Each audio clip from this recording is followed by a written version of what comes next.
All my kings, my queens, my princes, and my princesses, welcome to the UFC 251 recap. I'm Julian Virgin, here joined with Jenna Lee Childress, aka Flatline Cinema. Not even aka, just the founder and CEO of Flatline Cinema behind the scenes. Why don't you say what's up to the people? What's up, what's up, what's up? She's handling everything with the camera. And we've been tuned into the fights per usual. UFC 251 just went down on Fight Island in Abu Dhabi, headlined by Kamaru Usman and Jorge Masvidal. We're just going to talk about the pay-per-view fights. Those are the only ones we ended up catching. Yeah, we spent our $65.99 with ESPN Plus. The connection was a little shoddy from time to time, but we got through it and we were able to see all 5 fights.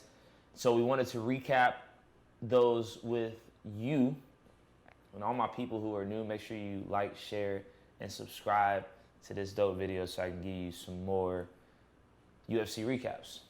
Cool. So let's go ahead and get it started with the main event between Kamaru Usman and Jorge Masvidal. I just want to start off by letting everybody know and putting some respect on Kamaru Usman's name. That dude is dominant. He is a dominant champion.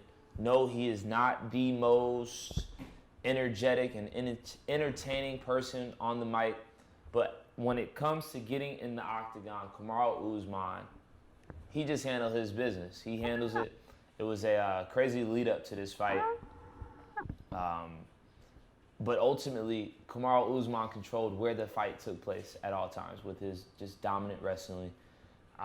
Masvidal did a great job defending that wrestling, but it was very unique to see Kamaru just make a slick adjustment. Instead of trying to take him down and give him the ground and pound, he took him against that cage and just clinched him and just continued to just meet cleaver to the body, step on his foot. It was some people think it was a boring fight, but to me, my eyes, I saw a mixed martial arts clinic, and I saw somebody who just does a certain technique better than anybody else does in the sport. He clinched Masvidal against the fence for over 10 minutes. That's 2 full rounds throughout the whole fight, and just really just wore him down with the body punches. And just with the grueling wrestling style, won all 5 rounds in my opinion. I know some people, they could try to give Masvidal that first round, but he controlled where that fight took place. And after a while, you just saw Masvidal just he was trying to make sure he got through the fight, but he knew that he didn't have anything in order to like really phase Usman. Now, I want to switch over to this other topic, how the narrative quickly switched to Masvidal taking the fight on 6 days' notice. Now, I get it. He took it on 6 days' notice. It made for a great story, which ultimately sold the fight, especially to the casual MMA fan who doesn't, follow the sport. But I'm not buying that he did it on 6 days' notice business. I don't think that is... As in, like, you don't think that's an excuse for him? No, and here's why. Because Usman and Masvidal, they've been talking about fighting for months now. When we can go all the way back to... What was it, March, April? February, the Super Bowl. February. When they had their little stare down and all that other business. They was trash talking each other. Okay. They knew they were going to be fighting. And Masvidal's been training for a fight, before they booked Usman and Burns, and did some research. That fight between Usman and Burns that fell through was booked on June 9th. Right before that, to the final hour, they were trying to book Masvidal for the fight, but those negotiations kind of fell apart. Because he wanted more money. The contract wasn't, the money wasn't right. I get it. The money wasn't right. I can't move it till the money's right. But that was on June 9th when they officially booked Usman versus Burns.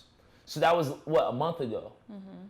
So he was up training for the fight a month ago, and now it's like, he took it on 6 days. Yeah, he took it on 6 days. And I don't want to lessen that at all. Like, he had to cut 20 pounds in 6 days. He wasn't really training. But Masvidal says, like, look, mixed martial arts, that's his life. That's what he does. He trains all the time. He's been training his whole life for this fight. And excuse me, he helped Dustin Poirier train for Hooker. You know, he helped Dustin Poirier train for Hooker, and that fight was 2 weeks ago. So, I mean, he wasn't out of shape, per se. You know, he just wasn't out of shape. The weight cut, was difficult. 6 days notice, flying all the way across the globe, quarantining. Like, that didn't make for the ideal situation. He got his money. I'm not mad at it.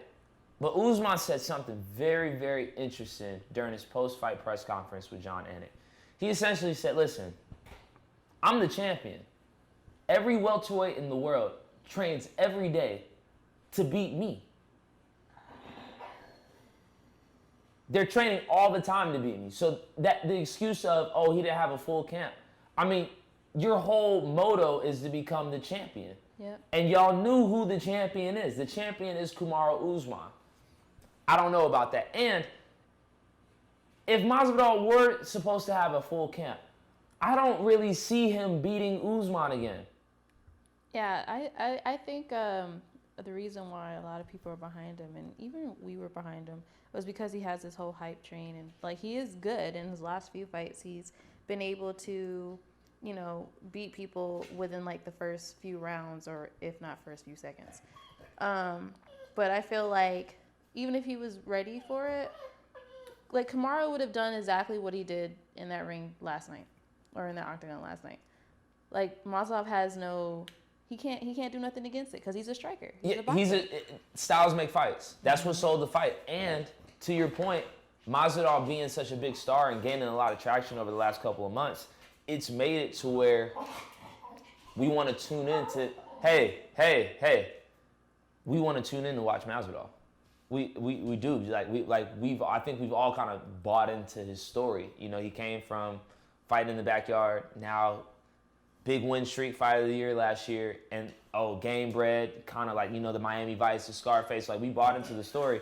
But at the end of the day, he ran into the Nigerian nightmare, Kamaru Usman. I don't see anybody beating him. Do you see anybody beating him? No.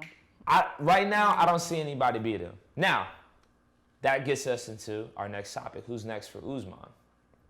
I think right now, the next person to fight Usman is the next number one contender. They say it's Gilbert Burns.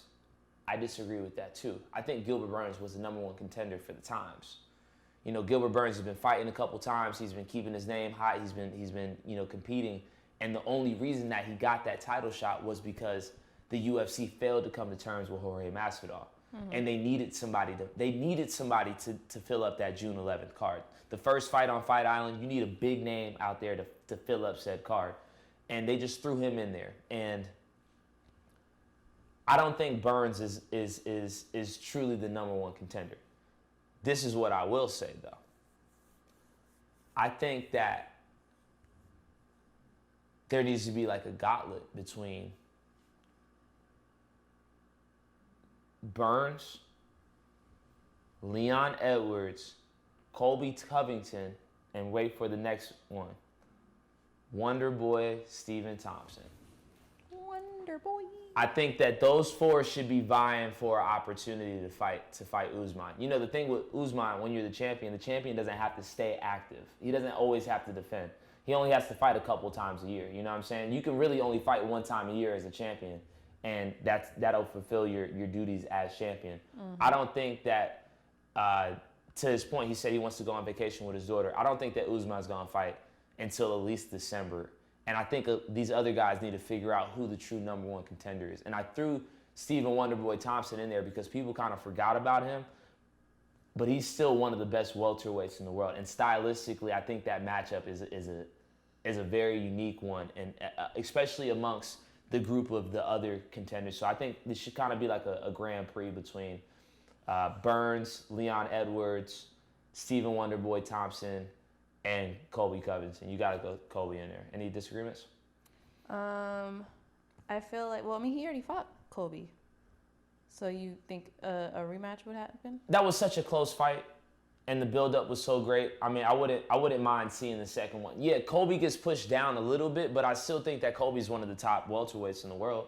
Yeah, I feel like at this point they're trying to figure out who would sell more money. So I feel like Wonder Boy, as much as I love him, like wouldn't be an option.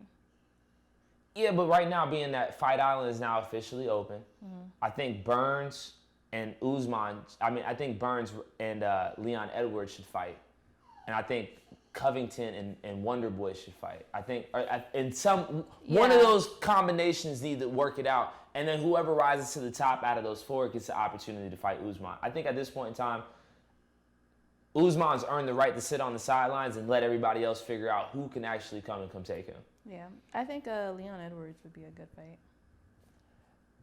I want to see Leon Edwards fight one more person before he gets a title shot again. I mean, he beat RDA. I want to see him fight one more top welterweight until he goes and sees about Usman. Now, who's next for Masvidal? I think that Leon Edwards is also a good opportunity for Masvidal because they have unfinished business. They didn't squabble the whole 3-piece in a soda. You know, I don't think Leon Edwards paid for that or got his, you know, there was no like even transaction. It was like he got a 3-piece in a soda, and then what did Leon Edwards give back in return? He wasn't able to give anything back in return. So I think that fight does have a built-in narrative already. So that's would be an easy fight to sell. I don't think Masvidal, after that loss, like that kind of really took some steam out of his boat just a little bit. I don't think he's in contention to fight Conor just yet. I think that card kind of got pulled just a little bit. Yeah. Wait. So why not Conor for Usman? Conor don't want none of that smoke. Oh, okay. Conor and McGregor getting punched like that and held up. They don't want to put that fight on. But it's okay for Masvidal. It's okay for Masvidal. I think Nate Diaz is also an option. Yeah, I feel like a Nate Diaz fight would be ran back just because of the stoppage of the last one. I think it's either Nate Diaz or Leon Edwards for Masvidal. Now, let's go on to the next fight. I know we spent a lot of time on that the main event, but that is the main event. The next bout, Alexander Volkanovski versus Max Holloway for the featherweight title belt. This is the second time that these guys fought. This was a really, really good fight. The first 2 rounds, Max Holloway came out looking like he wanted to prove something. Oh yeah. And he put him on his butt a couple times too. You know, he came out there and he had Volkanovski kind of shook, and you saw he had a couple of those mouses on his eyes very quickly. He knocked him down. He was real sharp. He kept the distance.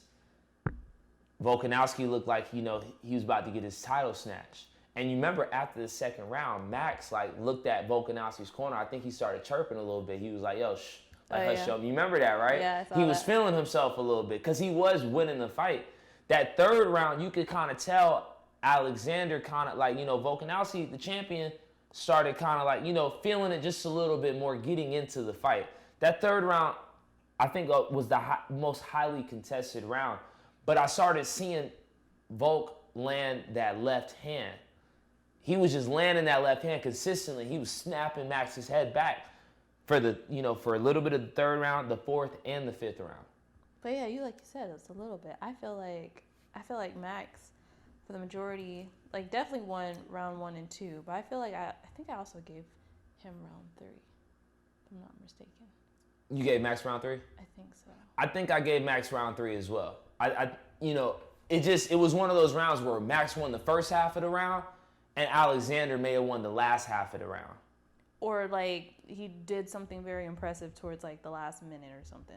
He just started coming on and putting some things together, getting a little momentum going into the fourth. Yeah. So it could have been looked at that the champ, Alexander Volkanovski, won that third round. And that was really the deciding round because the fourth and the fifth went to Volk. Even though Max Holloway was still these are very close rounds at this point. The fourth and the fifth were still very close rounds. But I think what won Alexander Volkanovski that fight, and I know it was people say Max Holloway got robbed. I think at the end of that fight, Alexander Volkanovski ended up on top. He kept trying to take him down, and he ended up securing one of those takedowns at the end of the fight. And at the end of 25 minutes, if you could end on top of your opponent. I don't think that should have allowed him to win the entire fight, though. I don't think it should have either, but being that the fight was so closely contested. Okay. And he won the last 2.5 rounds, and the fight was so close. If you end the fight and you're on top of the dude, man, I think Max, even from just the significant strikes, like Max had more strikes in all the rounds. well, let's look at it. For sure, first Let's. two rounds, I got the numbers right here. Alexander Volkanovski outstruck Max 139 to 111 In what round? in total strikes. Oh, in total strikes. And he had 3 takedowns. 139 fight. to what? 139 to 111. He landed on 51% of his strikes to Max's 40%. He landed 3 takedowns. So he got 3 of 9. He tried 9 times to take him down. He landed 3 of them. Did he do anything on the ground? No. He did nothing on the ground. So I don't know how much you really weigh those takedowns. He tore up his leg again. When I say he, I mean Alexander Volkanovski tore up Max Holloway's leg. I mean, it was a close fight. What do you think? I scored it 3-2 Max Holloway, but I'm not mad that 2 judges scored it 3-2 Alexander Volkanovski. I mean, like they always say, like, if you're going to beat the champ, you got to beat the champ, like, fair and square. But I don't know. I feel like Max was in really good shape. So I wouldn't be upset for a third one. I don't think you can. I don't think you can make the case for there to be a third fight between those two if Volkanovski won the first 2, no matter how close he won it. Yeah. You know, and that's unfortunate because I'm like, what's Max gonna do now? Yeah. Because is Max in a position to get another title shot against this guy? Not anytime soon. I think he has to go up to 155. Yeah. I think he has to go up to 155. And now who fights Alexander Volkanovski? Featherweight division. Let's see who's in the rankings. I can think off the top of my head. I want to see Ortega in the Korean Zombie fight again. I want to see who's going to win that fight. I know they haven't fought it before. That fight's kept getting canceled. But I mean, Ortega has to come back sooner than later. Brian Ortega, yeah, the long lost myth legend that used to be relevant. Wow, yeah, Max ended his career like 2 years ago. Yeah, it's all love to him. I don't even want to poop on him, but golly, man, we just want to see you fight, brother. Let's go ahead and see what the. But just do better the next time. So we got Zabit. Have you seen Zabit fight? No. Zabit, I need to see Zabit beat somebody. I need to see a little bit more from Zabit for me to think he can just get in the ring. You got the Korean Zombie and Yair. So, I mean, that division's kind of open right now. We'll see what happens. Now to the next fight. Petr Yan versus Jose Aldo. That was a good fight to me. I thought it was a great fight. That was a great fight till the very end. It was a great fight to the very end. The late stoppage in the 5th round. Damn, that fight won 5 rounds. Crazy. 5-round fight between for the bantamweight title. Petr Yan got the victory. He looked good, but so did Jose Aldo. I'm not gonna lie, I slept on Jose Aldo. Cause I don't know. I guess because he got beat by Max, and he also got who else was in that main card that Aldo fought? Volk, Alexander. He got beat by him. But he got beat by both of them. So I was just kind of like, and then I don't think I've ever seen. I have seen any of his recent fights where he actually won something. So I was just like, yeah, Aldo's kind of like falling off. So for me to see him like last that long and actually kind of be in good shape-ish was, I did sleep on. I thought he was in really good shape the whole time, and I thought he showed some signs of he was game. He won 5 rounds with Petr Yan. This dude is a killer. I want to start back to the first round. They were kind of feeling each other out at first. Yeah, it took a minute for them to start really doing something. But then there was an exchange that happened. Petr Yan got Aldo to the ground and started landing some ground and pound. It was such a close round in that first round. But then, Aldo was on his back, and Peter didn't let him get back up. He just came and got him and just started landing some ground and pound. And you saw he hit him right to the chest, and you saw Aldo kind of hit one of these He hit a fetal position. Yeah, he hit a fetal. It looked like he got him he got him solid. And, I think everybody was like, oh, man, this fight's about to end. Yeah, But like he's lucky there was only a few seconds left. got 'Cause saved by the bell. But that second round, Aldo came back like the champion that he is, and I think he took that second round. That third round was close. The fourth round, Peter Yan really just started. I mean, he started landing just a little bit, a couple of punches. I like Jose Aldo too. He did a really good job digging to the body. He started landing to the body. But when you look at the numbers, Peter Yan, is this right? Landed 258 strikes to Jose Aldo's 83. Well, I mean, Towards the end, you have those to think numbers about went up those towards the numbers. end. Yeah, those numbers did. Yeah, I was like, yeah, those yeah, numbers. those numbers did go up towards the end. What do you think about the stoppage?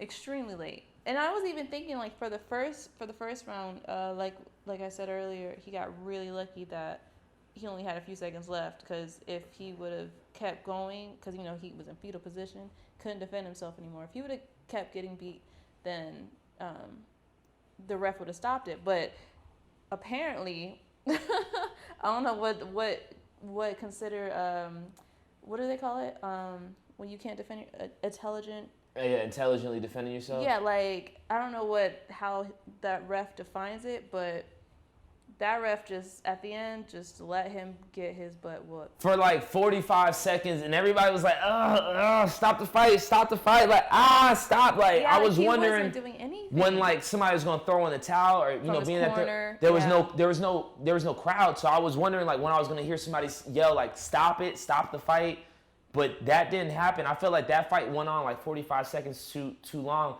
and to even make matters worse, it made me really think like, if the referee was in the other position, would he want to get beat up like that and like have somebody else just sit there and be like, hey, like, defend yourself. Like, if you're curled up like this, I think the fight's over.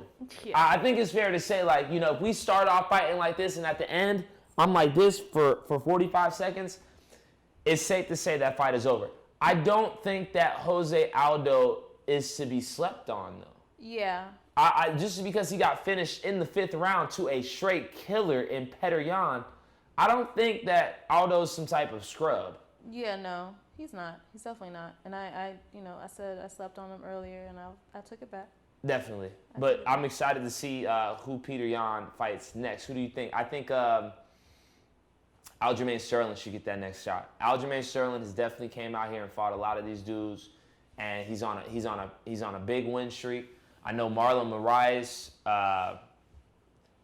just lost. I mean, he just won. He beat Aldo. Oh. But I mean, I know Aldo got the shot, so I don't think I want to see Marlon Moraes fight Petr Yan just yet. I think I want to see Aljamain Sterling get an opportunity for the belt, and then we throw on Marlon Moraes. I think Cody Garbrandt is definitely in the discussion. You got your boy Sugar Sean making some noise from the back, but he's I think he needs a couple more fights before he gets the opportunity to see about this boy Petr Yan, because he's looking like a dominant champion. Mm-hmm. And Jose Aldo, I think he, before we talk about who we got next, I think he needs to go sit down somewhere. He needs to go heal from last night. That was violent. Yeah, because I mean, even after they stopped the fight, he was still in that same fetal position for like trying to figure minutes, it out. just like, yo, just let me sit here. Trying to figure it out. Let me just sit here. Like, don't touch me. The next fight, the women's strawweight bout, the 3-round rematch between Jessica Andrade and Rose Namajunas. Thug Rose. So I just want to put it out there. Thug Rose is my favorite fighter. One of my favorite fighters. Yeah, I feel like my favorite fighter changes like every 3 days.